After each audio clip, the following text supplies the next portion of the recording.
The space station Unity hung like a gleaming silver star against the backdrop of swirling nebula clouds. Its rotating rings caught the light of the nearby sun, sending sparkles across its polished surface.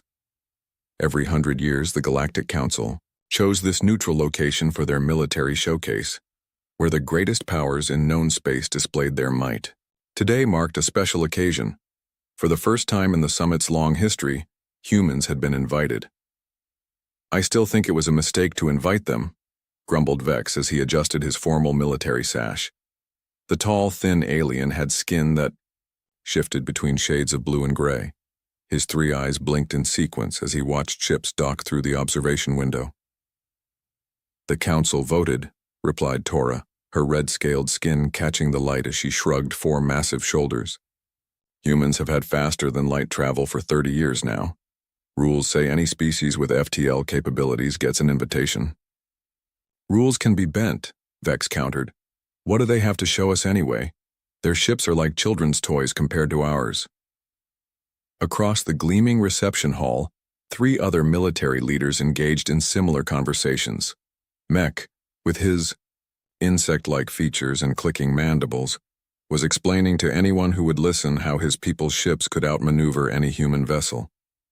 Grell, whose rock-like skin made him look like a walking statue, laughed loudly at the idea of humans building anything that could withstand a real attack. And Pax, whose delicate features and glowing eyes hinted at mental powers beyond normal comprehension, simply smiled in quiet amusement. The 5 of them represented the most powerful military forces in the galaxy, and all of them agreed on one thing: humans did not belong here. The main doors slid open with a soft hiss. Conversation halted as a single figure walked into the hall. The human was not what they expected. He wore a simple dark blue uniform with minimal decorations, and his face showed neither excitement nor nervousness. Just calm focus. "Commander Jack Reynolds," announced the station's AI, "representative of Earth and the Sol System Defense Force." Jack nodded politely to the room. "Thank you for the invitation. Earth is honored to join this historic summit." Vex approached first, towering over the human by at least 2 feet. "Commander Reynolds, I am Supreme Admiral Vex of the Azuri Empire. I must say, we were surprised when we heard humans would attend this year."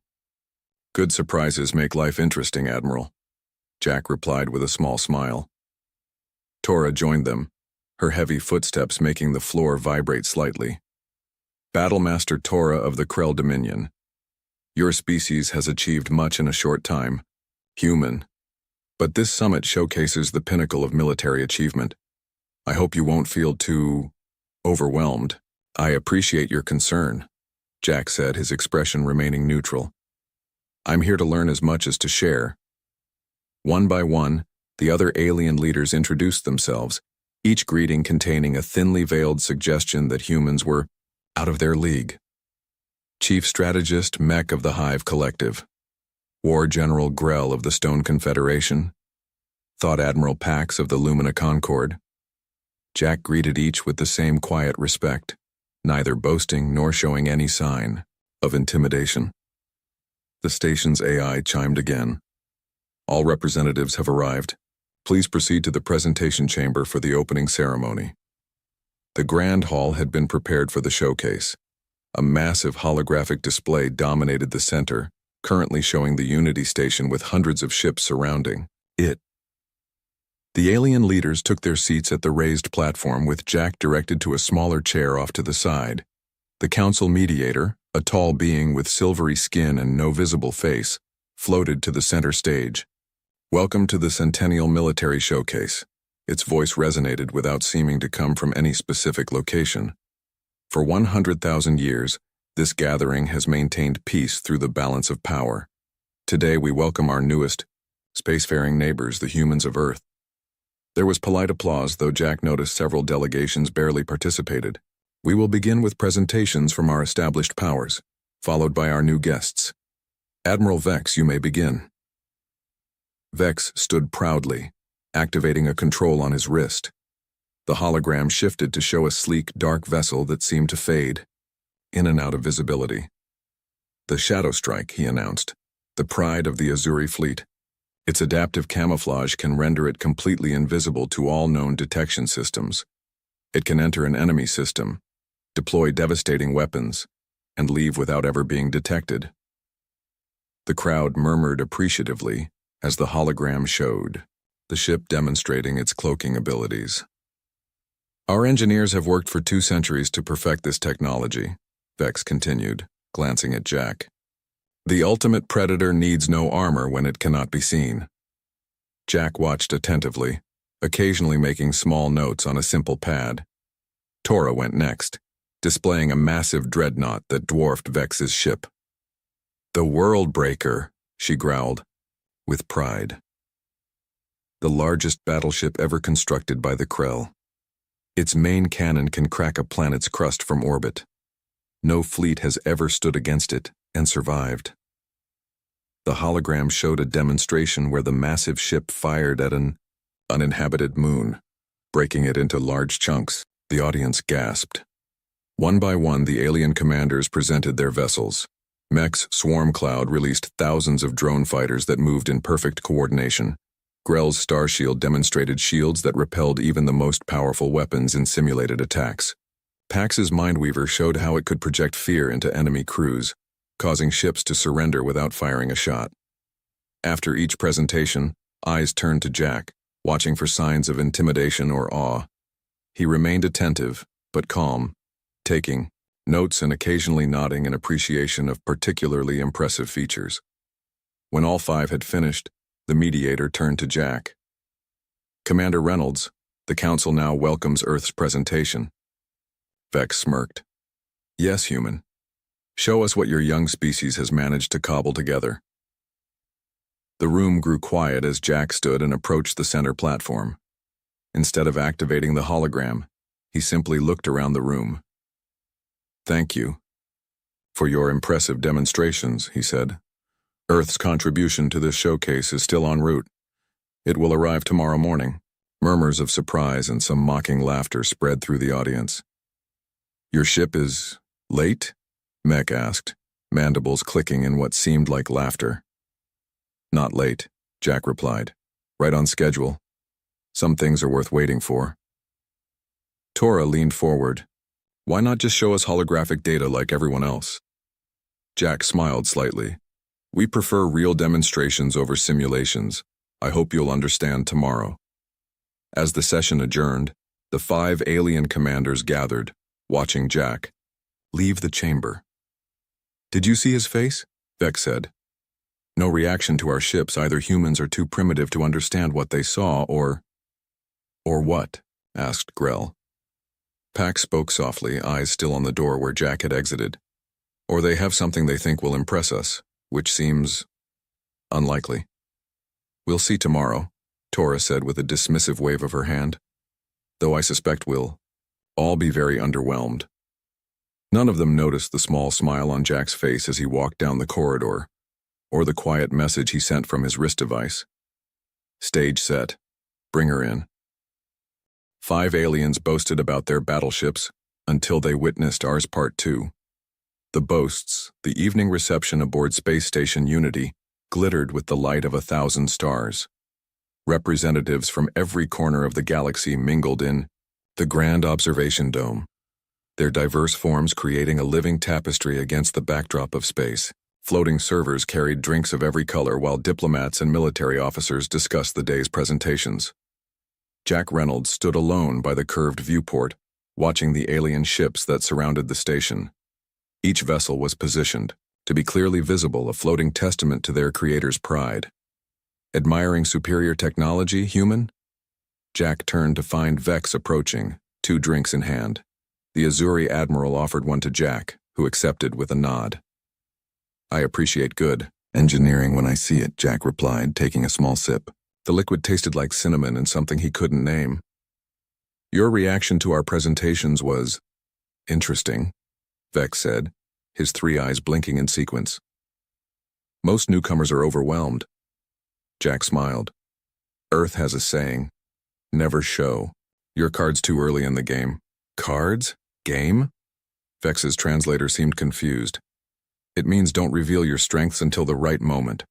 Before Vex could respond, Tora's booming voice called out across the room. There he is! The human who keeps us waiting! The massive red-scaled alien commander pushed through the crowd, followed by the other 3 alien leaders. Why so mysterious about your ship, Commander? Tora asked, looming over Jack. Surely you could show us at least a diagram. Jack took another sip of his drink.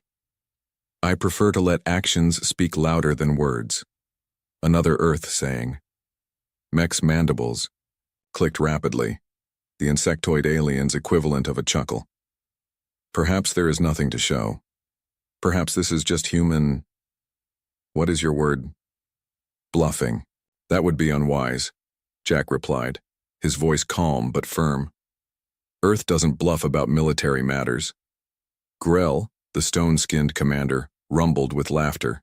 His voice sounded like rocks grinding together. Tell us, human, what could your species possibly create that would compare to what you saw today? You've had space travel for what, a century? We've been crossing the stars for thousands of years. Jack turned to face all 5 alien commanders. The room had grown quieter as others noticed the confrontation. You're right that we're newcomers to space, Jack admitted. But you're wrong. To think that means we're behind in all ways. Pax, who had been silent until now, stepped forward. The Lumina commander's glowing eyes studied Jack intently. You speak with unusual confidence for someone whose people have never attended this summit before. Experience isn't always measured in years, Jack replied. Sometimes it's measured in intensity. What does that mean? Tora demanded. Jack looked around at the 5 alien leaders. How many wars has your species fought in the last 500 years, Battlemaster Tora? The question seemed to surprise her. 3 major conflicts. All victories for the Krell Dominion. Jack nodded, then looked to each alien in turn, asking the same question. 2 wars of expansion, Vex answered. The Hive has fought 4 defensive wars, clicked Mech. 1 great war, 3 centuries ago, rumbled Grell. The Lumina avoid physical conflict when possible, Pax said softly. 1 defensive action in recent history. Jack nodded again. Earth's history includes over 15,000 recorded wars. Before we reached space, we fought over 300 major conflicts just in the last 500 years.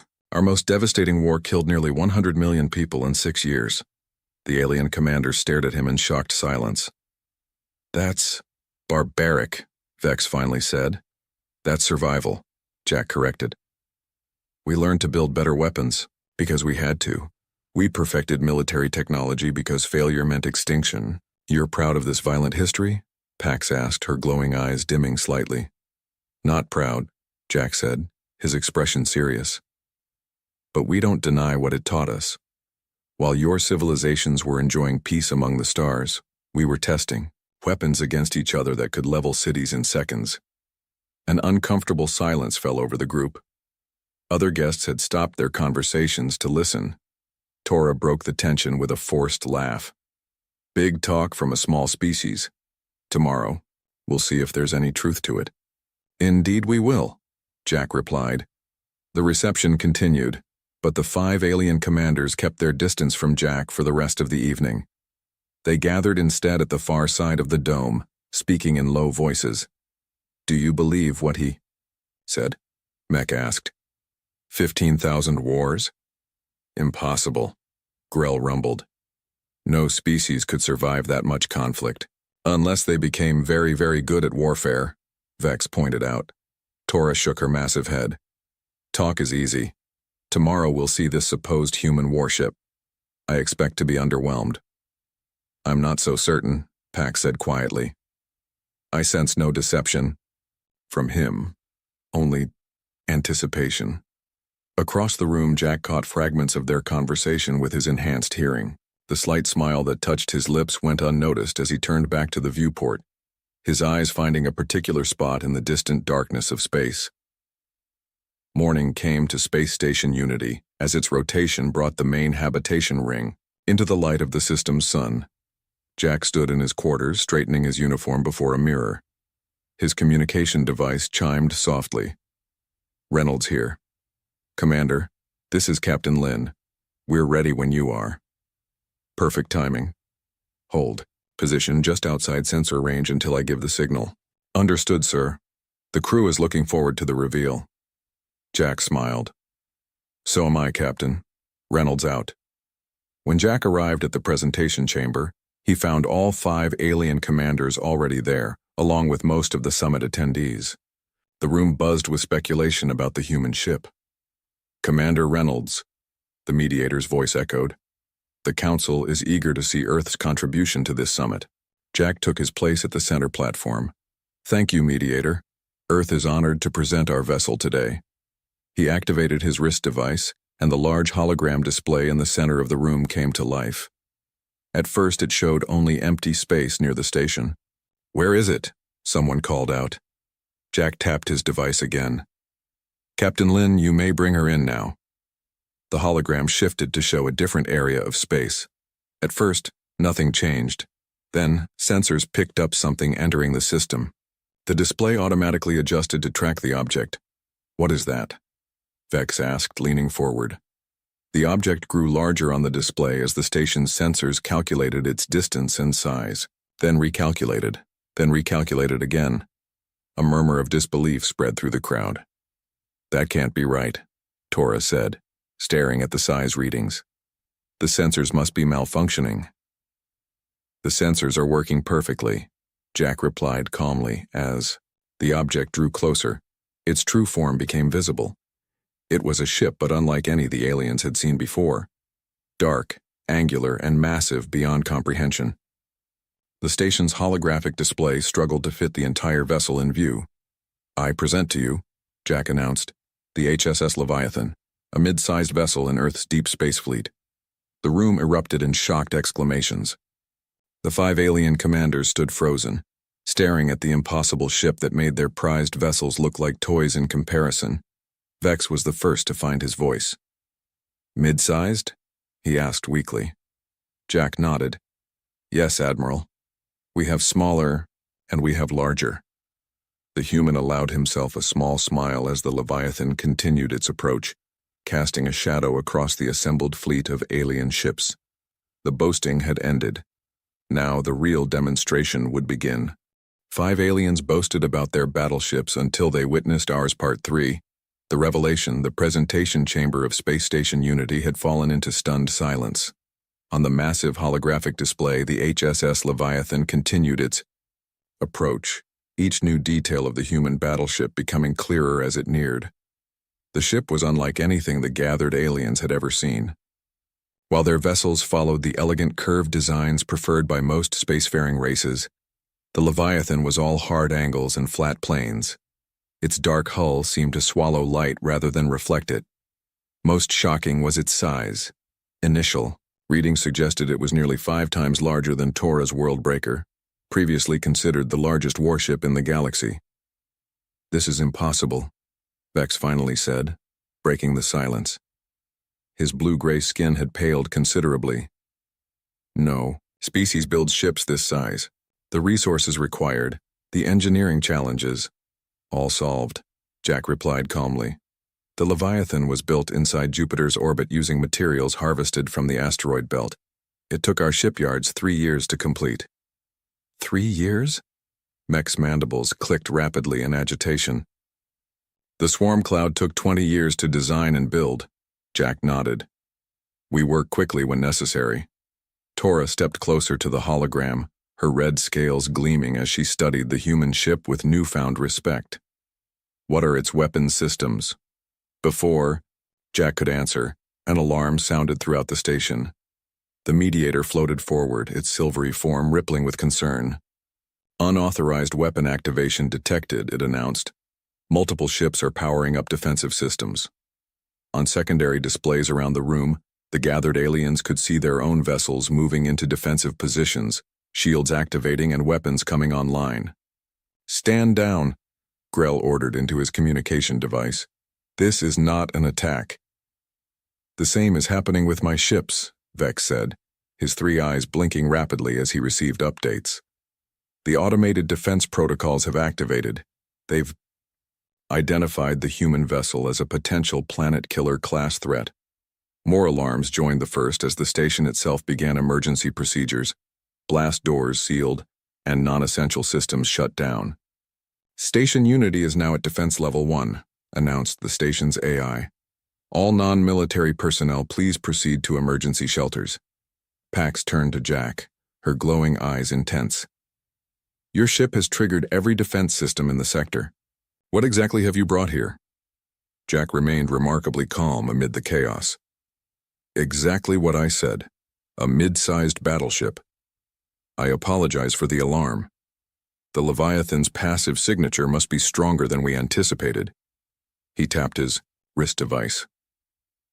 Captain Lin, power down all offensive systems and broadcast peaceful intentions on all frequencies.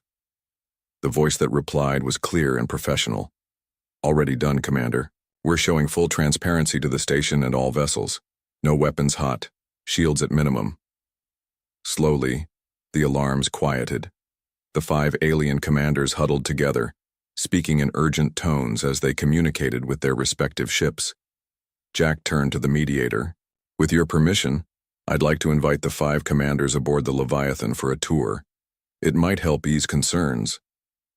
The mediator's featureless face gave no indication of emotion, but its voice sounded surprised. You would allow foreign, military leaders aboard your vessel? Of course, Jack said. This is a showcase after all, and Earth has nothing to hide. The 5 alien commanders exchanged looks of uncertainty. Finally, Vex stepped forward. I accept the invitation, he said. The others followed his lead, though Grell did so with visible reluctance. Excellent, Jack said. We'll take a shuttle from the station's main bay in 1 hour. The journey to the Leviathan took longer than expected. What had appeared close in the holographic display was actually much further away, another indication of the ship's true size. As their shuttle approached, the 5 alien commanders pressed against the viewports, unable to hide their awe. From this distance, the Leviathan blocked out the stars behind it, a dark mountain floating in space. By the void, whispered Tora. It's even bigger than the scan suggested. Our sensors had difficulty calculating its true dimensions, Jack explained. The hull material absorbs most scanning waves. The shuttle entered a massive bay that could have housed any of the aliens' flagship vessels, with room to spare. Inside, everything was orderly and efficient. Hundreds of smaller craft, fighters, bombers, and support ships were arranged in perfect rows.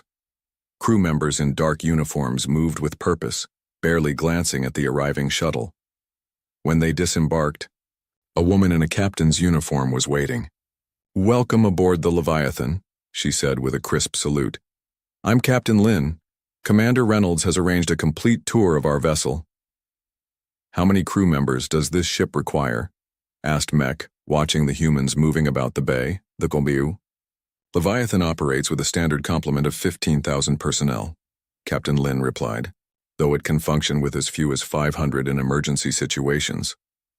15,000? Grell rumbled in disbelief. The Star Shield requires only 2,000. Different design philosophies, Jack said with a slight smile. We believe in redundancy. The tour began with the ship's bridge, a massive command center with stations for hundreds of officers. Displays showed every aspect of the ship's operations, from engineering to weapons to navigation. Unlike the colorful holographic interfaces of alien vessels, the human controls were practical and straightforward.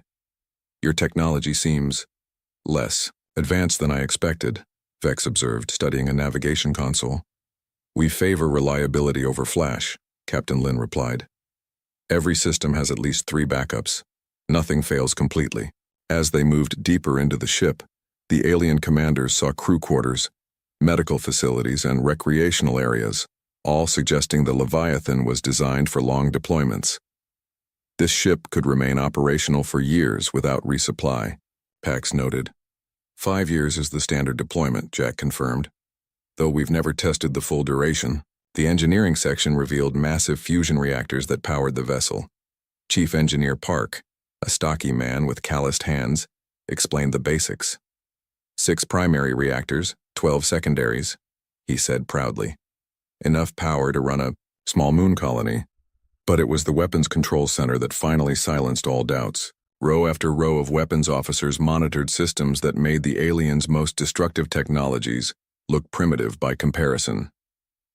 Kinetic impact rails, Weapons Officer Rodriguez explained, pointing to one section. They accelerate projectiles to near light speed. No shield can stop them. Plasma lance batteries, she continued, indicating another area. They can cut through capital ships like butter. And what are those? Tora asked, pointing to the largest display, where officers monitored massive cylindrical objects. Rodriguez glanced at Jack, who nodded permission. Nova bombs, she said simply. Designed to replicate a small supernova when detonated. We carry 12. The silence that followed was profound. Each alien commander was thinking the same thing. Such weapons could destroy not just ships, but entire fleets. Entire worlds. Why? Pax finally asked, her glowing eyes dimmed with horror. Why build such weapons? Jack's expression grew serious. Because we learned early in our history that being unprepared for threats can mean extinction.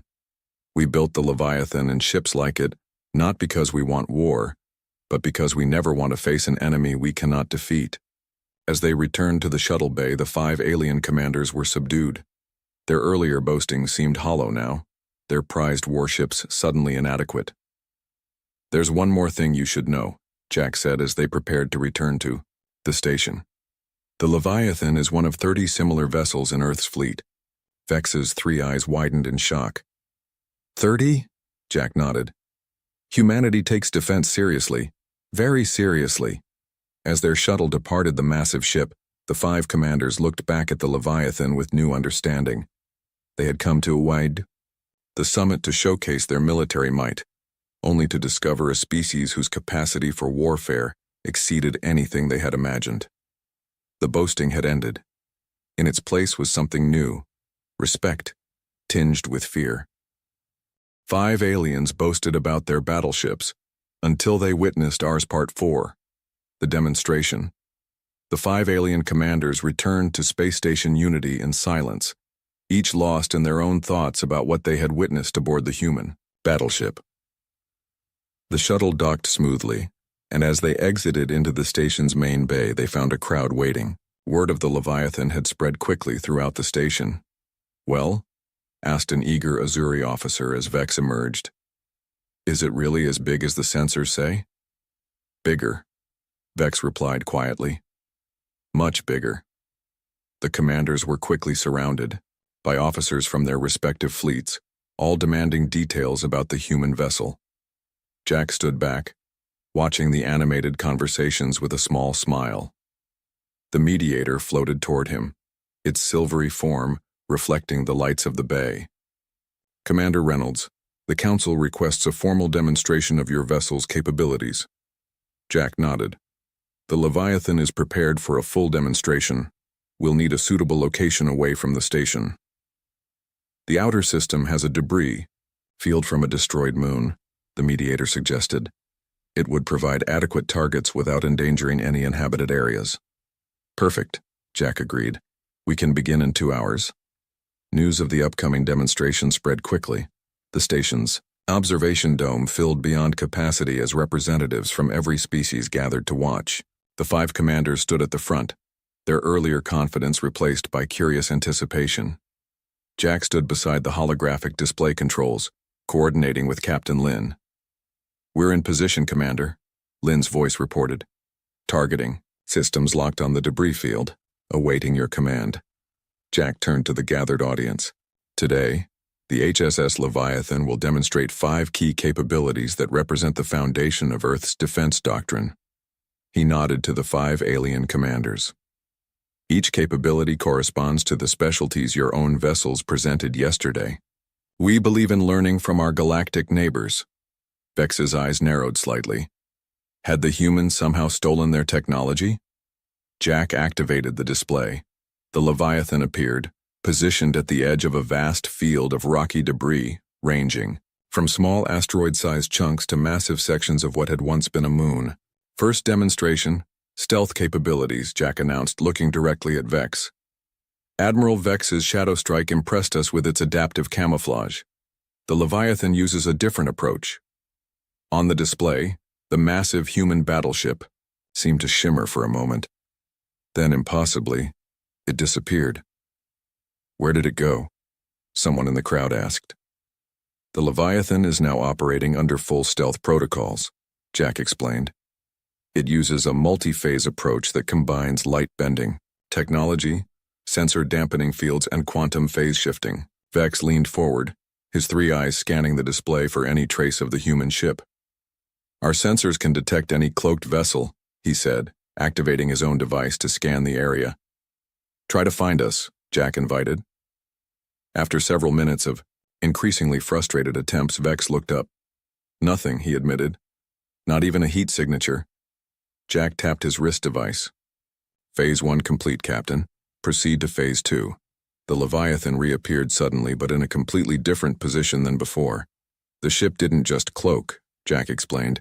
It moved while undetectable. In combat, this allows us to reposition without enemy knowledge. Tora grunted in reluctant appreciation. Impressive, but stealth means little without firepower. Agreed, Jack said with a nod. Which brings us to our second demonstration, offensive capabilities. He gestured to the display. Battlemaster Tora's Worldbreaker showed impressive planet cracking. Weapons. The Leviathan will now demonstrate its primary offensive systems. The display zoomed in on the human ship as panels along its hull slid open, revealing row after row of weapon ports. Metal rails extended from some, while others glowed with contained energy.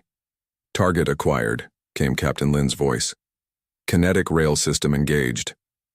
A series of flashes erupted from the ship. On the display, several massive chunks of the debris field simply disappeared, transformed instantly into expanding clouds of dust. Those projectiles hit at 98% of light speed, Jack explained. The kinetic energy alone is enough to vaporize most materials instantly. Before the audience could react, the Leviathan shifted position. New weapon systems activated, sending beams of blinding energy into the debris field. Where they touched, moon fragments melted and then boiled away into nothingness. Plasma lance batteries, Jack continued, capable of cutting through any known hull material. Tora's massive form had gone still, her forearms crossed tightly across her chest as she watched her specialty being matched and exceeded. Third demonstration, Jack announced. Drone capabilities.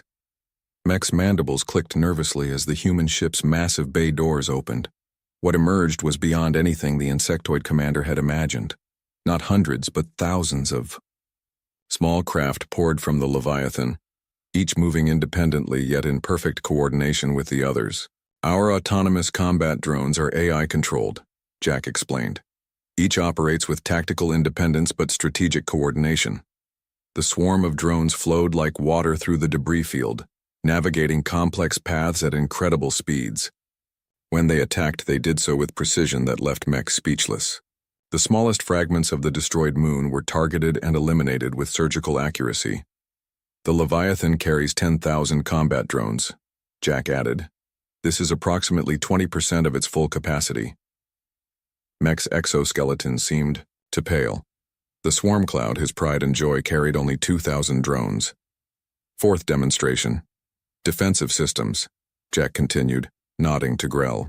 General Grell's Starshield showed impressive defensive capabilities yesterday. The display split to show a different angle.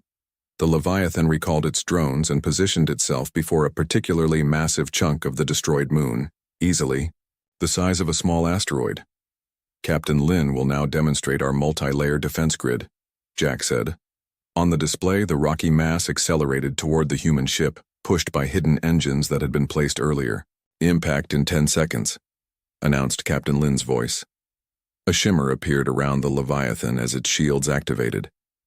But unlike the solid-looking barriers of alien ships, these shields appeared in distinct layers, one after another. The asteroid slammed into the outermost shield and disintegrated, not into large chunks but into fine dust that harmlessly washed over the subsequent shield layers. Our defensive approach uses sequential fields, Jack explained. The outer shields break down incoming objects or energy weapons. Each subsequent, Layer handles a specific type of threat. Nothing has ever penetrated all 7 layers. Grell's rocky face was impossible to read, but his massive hands had clenched into fists. Finally, Jack said, turning to Pax. Our 5th demonstration. Psychological warfare countermeasures. Pax's glowing eyes widened. You cannot demonstrate that here, she protested. My ship is not even attempting to use its abilities. Precisely, Jack said with a slight smile. The Leviathan's psi-dampening field has been active since it entered the system. Had your Mindweaver attempted to use its psychic technology, your crew would have experienced discomfort. Pax took an involuntary step back. That's impossible. No species has developed effective counters to Lumina mental projection. Humanity has faced many challenges throughout our history, Jack replied, including ones that attacked our minds rather than our bodies. We adapted. The demonstration complete, Jack deactivated the display. The observation dome fell silent as the gathered representatives tried to process what they had seen. The 5 capabilities I've shown you today represent only a fraction of the Leviathan's full systems, Jack said.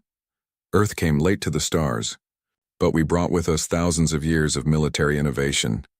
He looked at each of the 5 commanders in turn. We didn't develop these technologies to threaten our neighbors. We developed them to ensure that humanity would never again face an existential threat without the means to defend itself. As the crowd began to disperse, discussing what they had witnessed in hushed, urgent tones, the 5 alien commanders gathered, together. This changes everything, Vex said quietly. If the humans have 30 ships of this capacity, then they could dominate the galaxy if they wished. Tora finished. Yet they haven't, Pax observed. They've kept to their own systems, developing these ships in secret. Mech's mandibles clicked thoughtfully. The question is, what do they want now? 5 aliens boasted about their battleships until they witnessed ours Part 5. The understanding, the final day of the Galactic Council's military summit began with an atmosphere of tension. The scheduled meetings and presentations continued, but one topic dominated every conversation: the human ship and what it meant for the balance of power in the galaxy. Jack Reynolds sat alone in the station's garden dome, enjoying a moment of quiet among the exotic plants gathered from 100 worlds. The artificial sunlight felt good on his face as he considered the events of the past few days. May I join you, Commander? Jack looked up to see Pax standing nearby, her glowing eyes dimmed to a gentle pulse. He gestured to the empty seat beside him. Of course, Admiral. The Lumina commander sat gracefully, her movements fluid and precise. For a moment, she simply observed the garden in silence. This is my favorite place on the station, she finally said. It reminds me that despite our differences, all life shares certain needs: light, water, a place to grow. Jack nodded. We're not so different when it comes down to it, aren't we? Pax turned to face him. Your ship, your weapons. They speak of a species unlike any we've encountered. Your capacity for warfare exceeds anything in known space. Our capacity for peace is just as great, Jack replied. We just never take it for granted. Before Pax could respond, her communication device chimed softly. The Council requests our presence, she said after checking it. All 5 commanders and you. Jack stood. Let's not keep them waiting. The Council chamber was smaller than the presentation hall, designed for private discussions rather than public displays. The mediator waited inside, along with the other 4 alien commanders. Thank you for coming, the mediator began once they were all seated. The events of this summit have raised concerns that must be addressed. Concerns? Jack asked, though he had anticipated this meeting. The human vessel represents a significant shift in the balance of power, the mediator continued. The Council must understand Earth's intentions. Jack looked around at the 5 alien commanders. All watched him with varying degrees of caution and curiosity. Earth's intentions are simple, he said. We wish to join the galactic community as equals, not conquerors. The Leviathan and our other ships exist for defense, not aggression. Defense against what? Vex asked, his three eyes blinking rapidly. No species in charted space has technology that could threaten your ships. Jack's expression grew serious. The galaxy is vast, Admiral Vex. Humanity learned early that it's wise to prepare for threats before they arrive, not after. You speak as if you expect war, Tora observed. We hope for peace but prepare for war, Jack replied. It's served us well. Grell leaned forward, his stone-like face impossible to read. The truth, human. What does Earth want from the Council? Jack took a moment before answering. When he did, his voice was calm, but firm. Earth wants what every civilization wants. Security. We built our ships because our history taught us that strength is respected and the strong are rarely attacked. Yet you've kept these ships hidden until now, Mech noted, mandibles clicking softly. Why reveal them at this summit? Because isolation is no longer in our interest, Jack explained. Humanity has reached a crossroads. We can continue developing, alone, or we can join with others. We chose the latter. The mediator's silvery form shimmered slightly. What exactly are you proposing, Commander Reynolds? Jack straightened in his chair. Earth proposes a new alliance. We offer our defensive capabilities to the Galactic Council, not as conquerors, but as protectors. The chamber fell silent as the implications of this offer sank in. You want to be the galaxy's defenders? Vex asked incredulously. We want to share what we've learned, Jack corrected. Earth has focused on military technology out of necessity. Your civilizations have advanced in other areas while enjoying centuries of relative peace. Together, we could be stronger than we are apart. Tora laughed, though without her earlier mockery. Your ships would be the foundation of this alliance. Initially, yes, Jack agreed. But we're offering more than ships. We're offering partnership. Pax's eyes glowed brighter as she considered this. A partnership where each contributes their strengths, your military technology combined with our advancements in other fields. Exactly, Jack said with a nod. Earth doesn't seek to rule. We seek to belong while doing what we do best, protecting our own. The five commanders exchanged glances. A silent communication seemed to pass between them. The Council will need to vote on such a proposal, the mediator reminded them. All member species must have a voice. Of course, Jack agreed. Earth is patient. 3 days later, the vote was held. Representatives from every Council species gathered in the Great Hall to decide whether to accept Earth's proposal. Jack waited outside, standing at the viewport as he had on the first day. The door slid open behind him. He turned to find all 5 alien commanders approaching. Commander Reynolds, Vex said formally. The Council has reached its decision. Jack straightened, preparing himself for either outcome. Earth is accepted as a full member of the Galactic Council, Vex continued. Your proposal for a defensive alliance has been approved with certain conditions. Jack let out a breath he hadn't realized he was holding. The conditions? Knowledge exchange, Mech explained, mandibles clicking excitedly. Your military technology for our advancements in medicine, energy, and exploration. Training programs, Tora added. Your officers will train with ours and ours with yours.